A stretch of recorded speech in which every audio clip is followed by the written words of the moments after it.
What's up, the world? I just wanted to come in and speak on something I saw last night that just bothered the hell out of me. First and foremost, people need to understand just because a person's on television doesn't mean they're giving an unbiased opinion. Okay? I think sometimes we've been programmed into thinking that the news and or people on television, because they're on television, they're held to some type of standard. They're not. Most of the time, they're just kind of given a topic, and they and a lot of times more than that, they end up giving away how they feel. Charles Barkley, I've said this 10,000 times, is one of the biggest LeBron haters I've seen in my life. He always has something critical to say. He always has something annoying to say. But last night was one of the most pathetic displays of bias that I've ever seen in my life.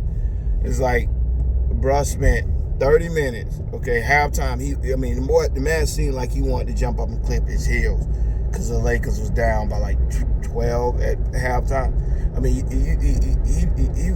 he sounded like, like he was the most giddy and happy person on the planet. Then after the game, they cut to him, and first of all, at the beginning of the game, he was like basically trying to gaslight the situation. Oh, well, the Lakers are gonna win, and this shouldn't even be close, and why are we playing this? And then, right? So he's saying this. Well, one of the biggest things that I understand about basketball and the difference, I knew that Rudy Gobert's absence was going to cause problems sooner or later, because Minnesota is not that good of a jump shooting team.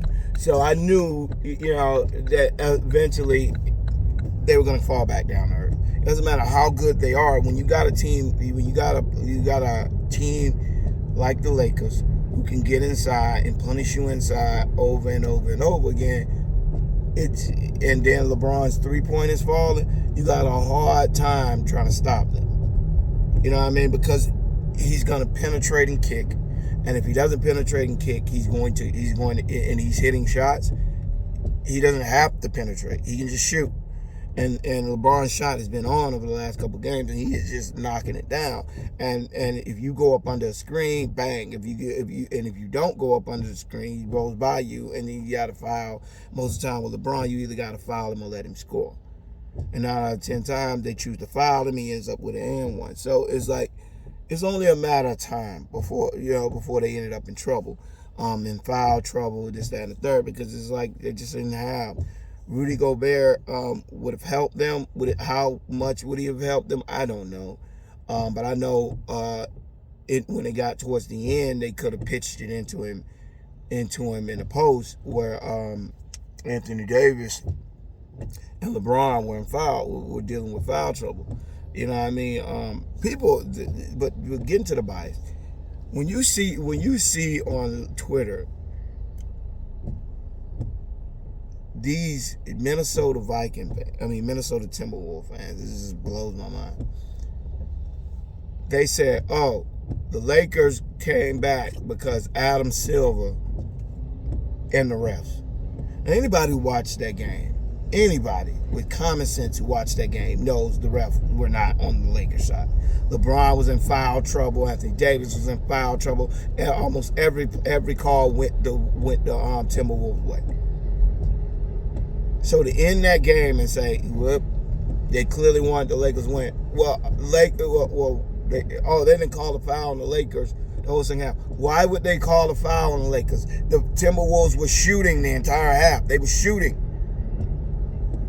And the Lakers would just stand in front of them and forcing them to either put the ball on the ground or shoot. And they were choosing to shoot. I don't understand how that has anything to do with refereeing. They ain't got nothing to do with refereeing. That's just terrible. That's just amazing defense by the Lakers. And I've said this. I said this a couple weeks ago.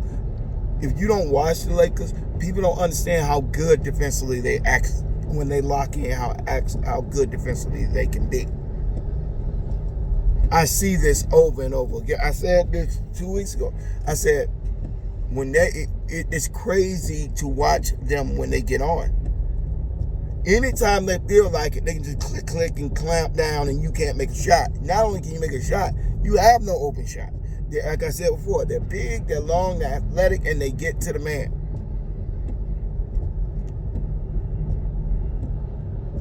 The minute they decided right now, this is just not D'Lo's night, right? D'Lo is just having a bad game. It's just a bad matchup. His old team, they know his tendencies, they know what he likes to do, and they took D'Lo out of the game. I understand that. D'Lo it just wasn't as serious. Okay, D'Lo moved. Once they moved D'Lo out defensively, they have no weaknesses. And D'Lo is not a weakness defensively. He was more of he's not giving you as much defensively, and his offense isn't working. So let's just go with all defense. And they did. They just went with all defense. And once they went with all defense, I mean, you cannot do anything. There's nothing they could do. Anthony Edwards, they turned him into a jump shooter, and Anthony Edwards has never been a consistent jump shooter. And it's like, okay, so who we gonna put? We're gonna stay to Mike Conley's body. We're gonna stay to Cat's body. Make sure he can't get inside and force him to beat us either off the dribble. And it's like, well, he should have put the ball on the ground. Why? So he could shoot an ugly fadeaway that wasn't working the last 2 times he tried it. It's like, give credit what credit is due. Defense is why the Timberwolves were playing like idiots. Well, why do you think they were playing like idiots? You try to go score a point on that defense. They're the number 1 defense since the trade. There's a reason for that. Oh, they played. So this is why I'm talking about with Charles Barkley. Charles Barkley. Oh, that was the worst display of basketball. Man, please. That was not no worst display of basketball. But it's funny how it wasn't a worse display when the Timberwolves were uncharacteristically making 60% of their shots and like 70% of their threes. You knew it was only a matter of time before they fell back to earth. So it's like, okay, let's just switch it out, go all defense. Put Rui in, put Schroeder. Schroeder played lights out last night. Once again, I am not a fan of his playmaking ability. But if you need a bucket, yes, I will put Dennis Schroeder in. But as far as like his playmaking and stuff like that, he made a couple of those plays last night where I'm like, what is Schroeder doing? But he really came through for them last night.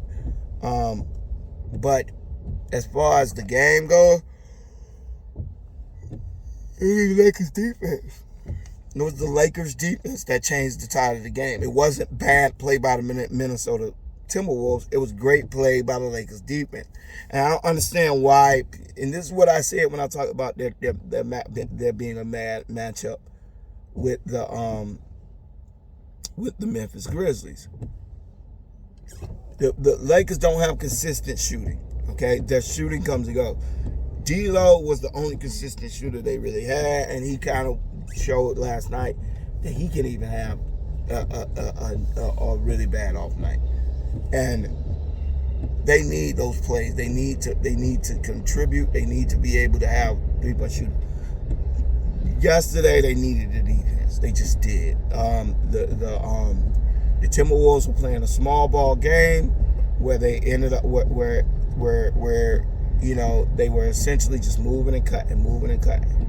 So at some point they had to just get to a point where they were like, okay, we're going to have to just put our top defenders out there, guys who can switch, guys who can play. And once they did that, the Timberwolves couldn't do that anymore. And that was the difference in the game.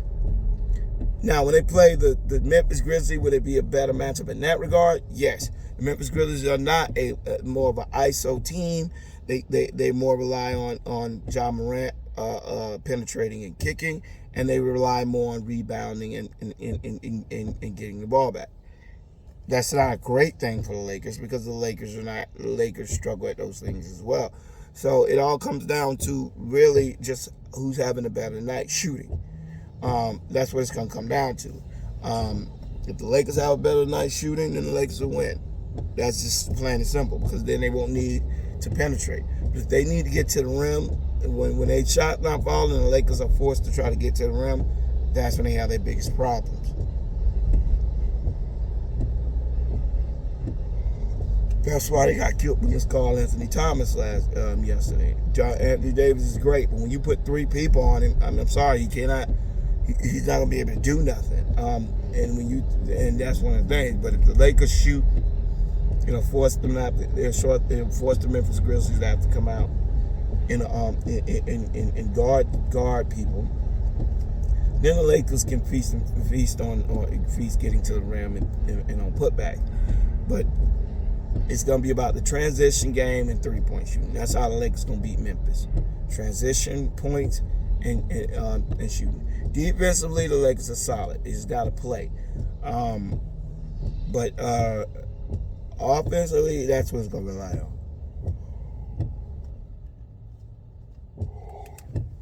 I mean, but Charles Barkley got on my last nerve. Watching that last night, it's like, bro, you don't even realize what a clown you sound like right now. It sounds like he was mad. It came up, and that's why Kenny and I think was ribbing him. It's like, you clearly mad that the Lakers won. Like, you clearly mad that the Lakers won, and so you turn it around and say, oh well, well they weren't that good, and it was terrible basketball, and the Timberwolves. The Lakers didn't win. The Timberwolves kind of like, bro, you sound like a dude that was hoping so bad the Lakers lost. You were smiling and gumming it up in at halftime when you thought the Lakers were going to lose. And he said, well, I think the Lakers are still going to win. Well, that's an easy caveat to throw in, because even if the Lakers if the Lakers win, you can say, well, I thought they would win. And if they win, and if they lose, you can say, "Oh, well, they should have won." So, in the end, like I said before, Charles Barkley is a LeBron hater. He's always been a LeBron hater. And when you sit there and you watch a guy sit up here and try his best to do all these mental gymnastics before giving credit to the Lakers, and every time he gives LeBron's compliment, it sounds like he's throwing up in his mouth. But if you watch that game, it was just immaculate defense. That was just great defense. The switching, the on-ball defense, the on-ball pressures. That was just beautiful defense. And people have no respect for beautiful defense. Everybody wants to focus on the Lakers came out and the Lakers scored 120, 130, and the Timberwolves scored 116. Then all of a sudden it was a beautiful game. It was not. That is beautiful. That's a beautiful game. Defense wins championships for a reason. You can your shot can fall, can come and go. But defense is about effort. And if you bring defense, you don't have to, it doesn't matter how much points you score if you can prevent them from scoring that much. That's why the Lakers were in position they were in, because they played good defense. They never let it get too out of hand because they played defense and they stayed consistent. They knew at some point the Timberwolves were going to cool off. They were making extremely difficult shots the entire first 2 quarters. Every shot they were making were difficult shots. Well, you got to just tip your hat to it. It's just a nice shot. They're falling away off one foot, tossing it up off the wrong foot, and it's bouncing off the backboard and going in. It's like you just gotta. And some days you just gotta tip your hat and say, okay, let's play. Up until 8, they had a 7 or 8 point lead at the least, all the way up to about 8 minutes left in the fourth, and they had a 5 to 6 point lead with like 5 minutes left in the fourth. But the Lakers' defense was that was the difference. Not the Timberwolves playing bad. The Lakers playing well. They hunkered down, forced them to make those same shots that they were able to make that were difficult in the first 3 quarters, they couldn't make in the fourth. And it's just that simple. So people can get mad and try to blame the Timberwolves all they want and say that the Lakers didn't win the Timberwolves gave it away. Okay, tell yourself that. We both know that that's not what happened. And once you calm down and the haterism comes out of you, you'll realize, the Lakers played good defense. They forced them into bad shots. They forced them, a lot of times they didn't even give them shots. I mean, that was beautiful defense. Beautiful help defense. Like I said, they beautiful rotations, screens, going through screens, going over screens, switching. I mean, they did a great job, and that's one of the beauties of why the Lakers have been so consistent. You don't go 13-2 in your last 15 games, unless you've done some really good things. And with LeBron, I think if you watch the way that they've been playing, yes, they lost the game against the Clippers on a back-to-back. But other than that, they've been amazing over the last couple weeks. And all the LeBron haters, they always come out of the woodwork, anytime LeBron is about to achieve anything. Because the worst thing for them is they scared to see LeBron in a 7-game series. LeBron with another player in a 7-game series is not anything anybody wants to see. They don't want to see it. And they know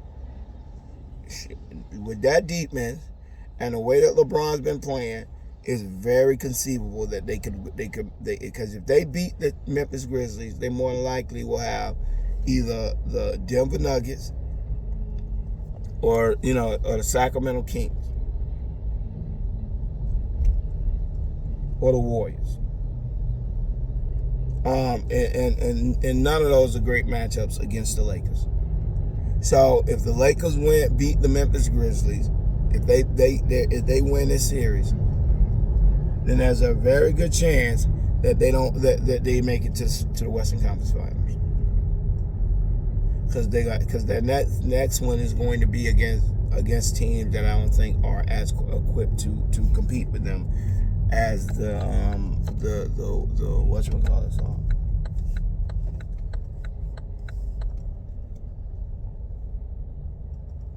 So at the end of the day, I do think the Warriors I think the Lakers are in a prime position to compete.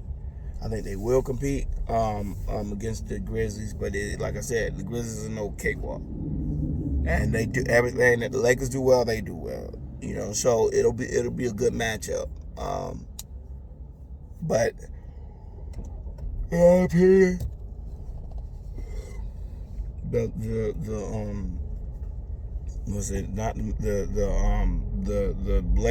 Lakers have hung their hat on their defense over this since the trade deadline. Yes, it was great bringing in getting Rui Hachimura, which they got before the trade deadline, but it was great getting Booker and Beasley and all these guys who can shoot.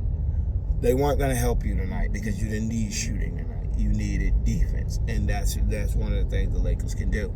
They can say, okay, well, we just gonna have to give up the offense and just focus on playing some hard-nosed defense and turn the game around. And that's what they did. They just kept putting defensive-minded players in, guys who can play defense, play offense. Can contribute on offense. Most of that thing is getting the ball. It's stopping the other team.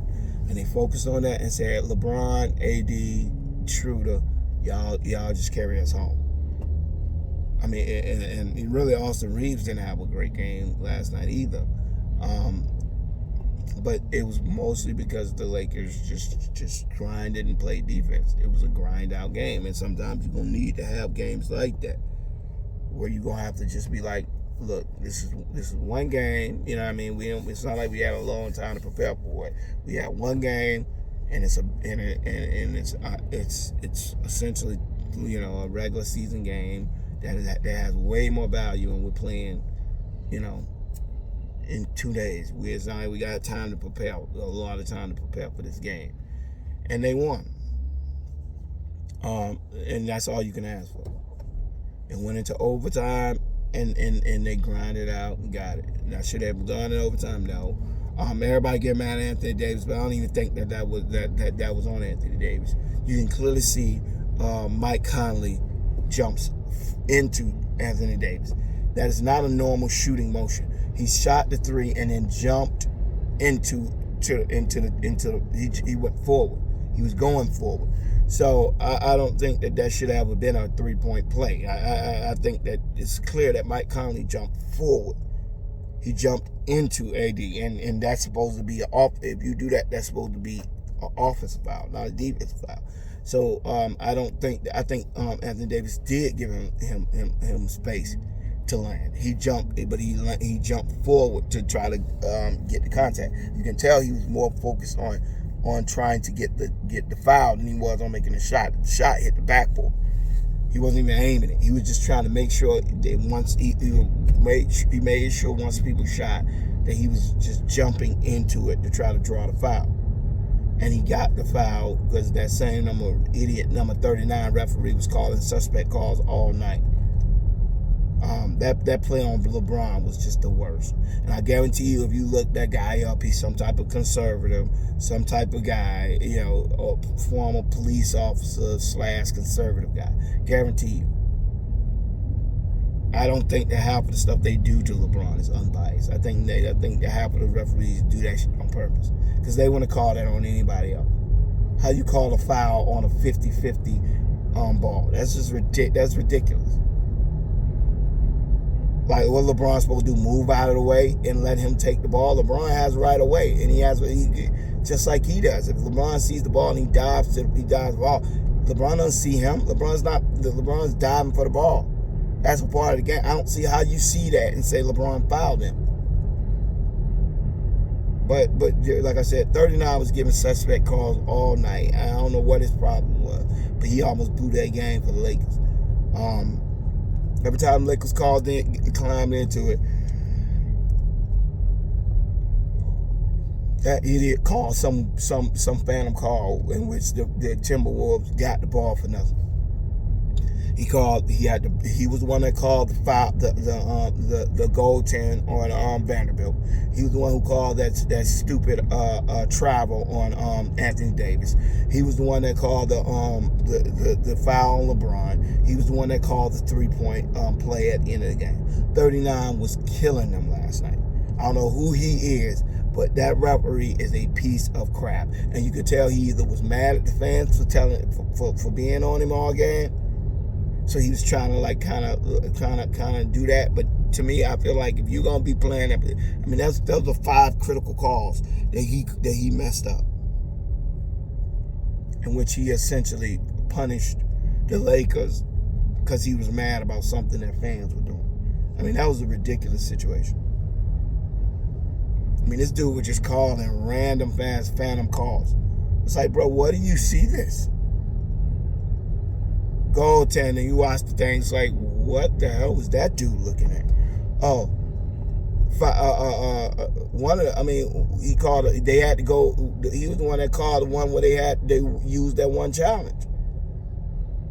He forced them to use that challenge because he was calling so many bogus calls, and the one where AD didn't touch the guy and he tried to give AD his 3rd foul.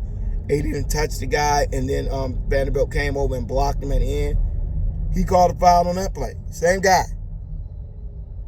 It's like well, I don't know what he was doing, but that dude was on a mission in that game. He was on one, and he was on one that entire game. And I don't know who he is, but he should be investigated. I mean, because that he was making a lot of terrible calls.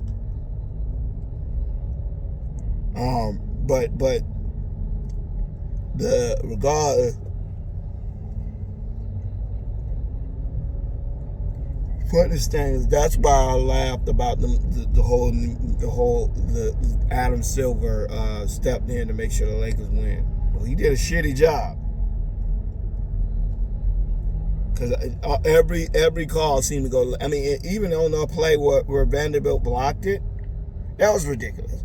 Both of the plays where the Lakers made the play, and the ball would have probably 9 out of 10 times ended up with a Laker.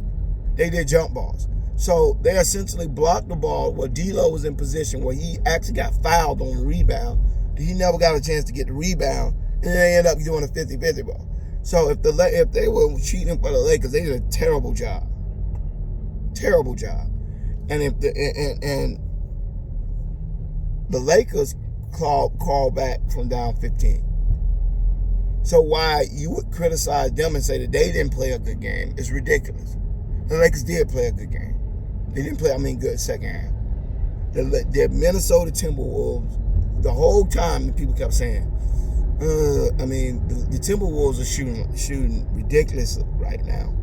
And the Lakers are shooting terrible in this game. I think they were 27% from three and like 40-some% overall. They were terrible shooting in that game. It was an off night for the Lakers shooting wise, outside of LeBron, right, and Schroeder. Everybody else had an off night, and they kept saying they're not. And I kept saying I never, like, at no point in that game did I truly believe the Lakers were going to lose that game. I never thought they were going to lose that game.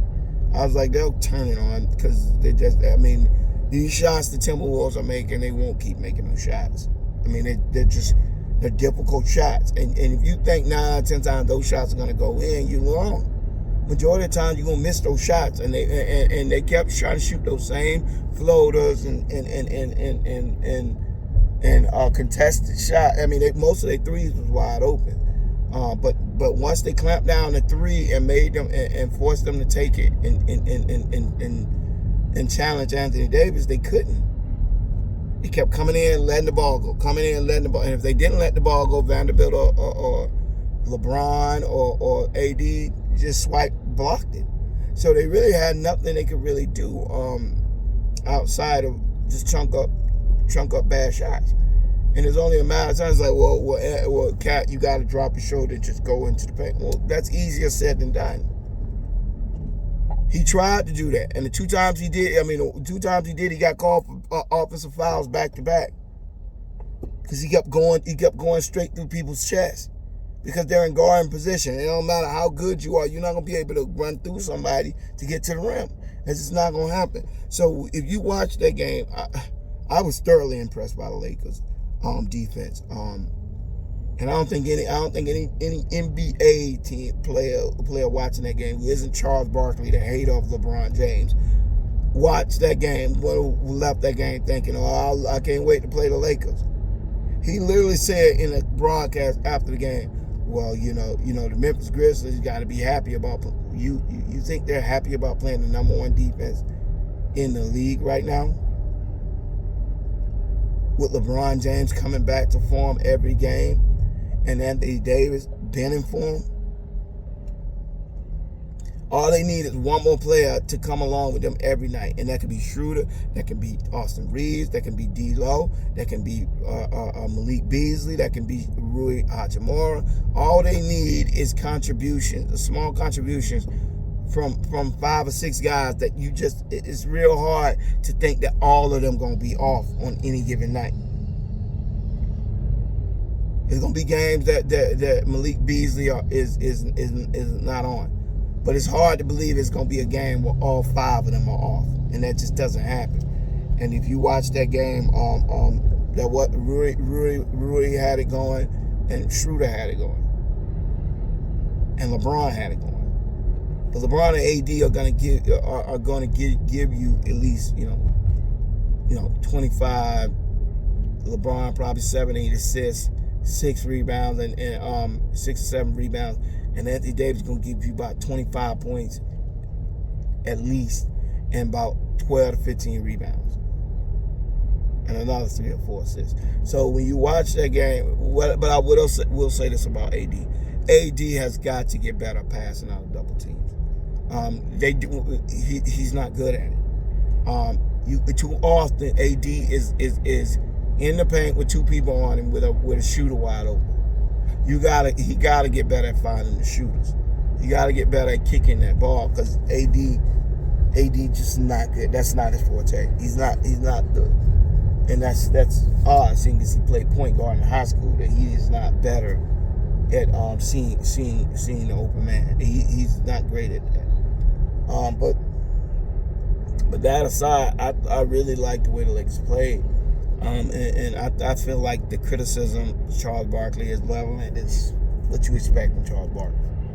He's a hater, and he sounded like his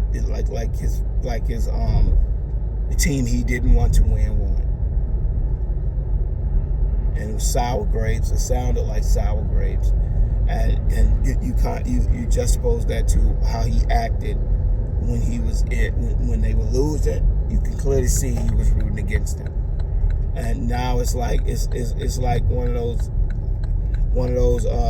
lame hater quotes. Oh, well, at least they're gonna lose anyways. Essentially, he's saying, I hope Memphis Grizzlies beat them now. Well, brother, nobody didn't tell you to go that hard against the Lakers. Like, why are you so hell bent on the Lakers losing these games? I don't know why Charles Barkley is taking these games as serious as he's taking them. Where he's playing, where he's acting like taking these games as serious, like as too hard as he's taking them. You can clearly see he's mad. It's like they're gonna lose anyway. It's like, whoa, bro. You sound like you had money on the game. Maybe he did. He does have a gambling problem. But the point I'm trying to say is that when you look at a guy like that, it just epitomizes everything that LeBron has to deal with that other people don't have to deal with.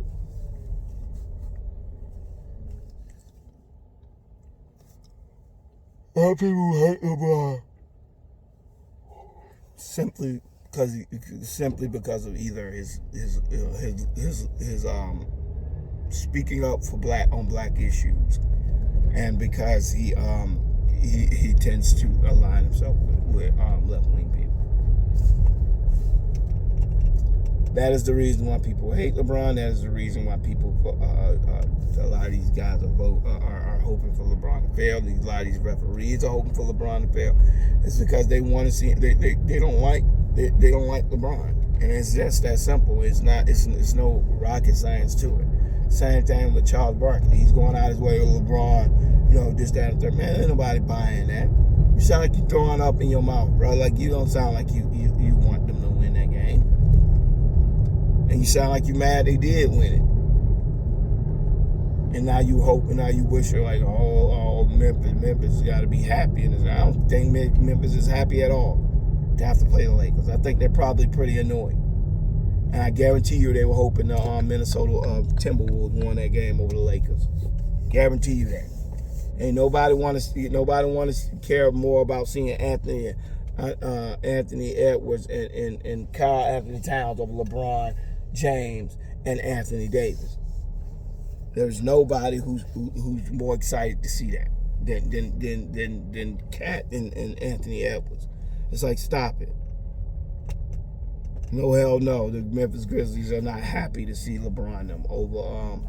It was such a stupid statement that even Kenny was looking at him like, bro, you serious? You think they're happy to see the Lakers?